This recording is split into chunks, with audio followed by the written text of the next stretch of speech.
Jeremy Corbyn. Thank you, Mr. Speaker.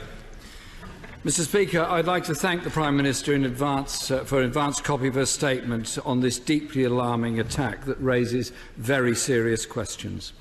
The whole House condemns the suspected poisoning of Sergei Skripal and his daughter in Salisbury, and of course we wish them a return to good health. And I'm sure, Mr. Speaker, the whole House will join me in wishing Detective Sergeant Nick Bailey a speedy recovery as well.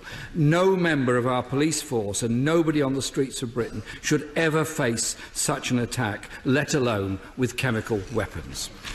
I thank the Prime Minister for updating the House. The investigation into the shocking events in Salisbury must reach its conclusions. We need to see both the evidence and a full account from the Russian authorities in light of emerging evidence that the Prime Minister has just referred to. For now, can the Prime Minister clarify what level of threat it was believed Mr. Skripal faced at the time of the attack, and what security protection, if any, was deemed necessary for him and his daughter? Mr. Speaker, this morning the Conservative Chair of the Foreign Affairs Committee said, "I'd be surprised if the Prime Minister did not point the finger at the Kremlin." The honourable member for Tonbridge and Malling also accused the Russian government of behaving in an aggressive and corrupting way in this country. Mr. Speaker, we need to continue seeking a robust dialogue with Russia on all the issues currently dividing our countries, both domestic and international, rather than simply cutting off contact and letting the tensions and divisions get worse and potentially even more dangerous. And Mr. Speaker, we're all familiar with the way huge fortunes, often acquired in the most dubious circumstances in Russia, sometimes connected with criminal elements, have ended up sheltering in London and trying to buy political influence in British party politics. Meddling in elections, as the Prime Minister put it, there has been over £800,000 worth of donations to the Conservative Party from Russian oligarchs and their associates. So,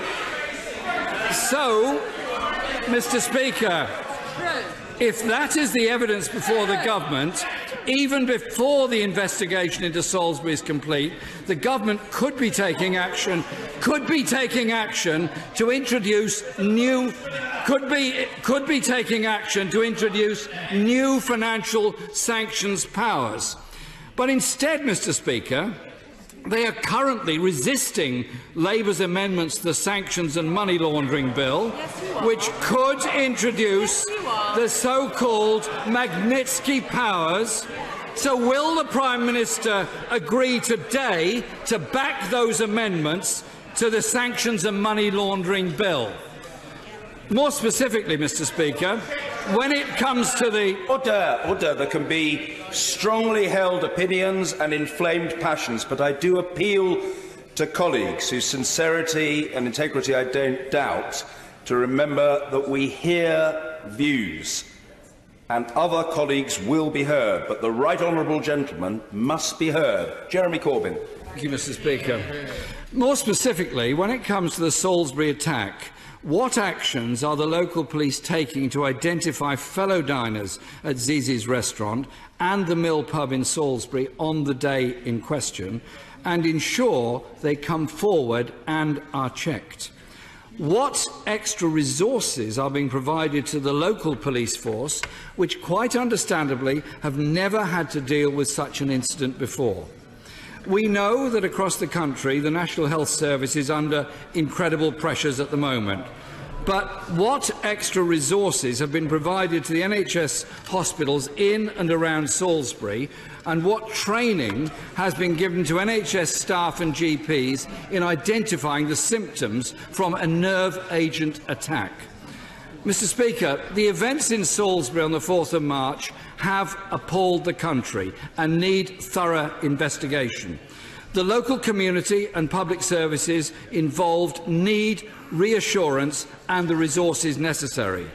The action the government takes, once the facts are clear, needs to be both decisive and proportionate, and focused on reducing conflicts and tensions rather than increasing them.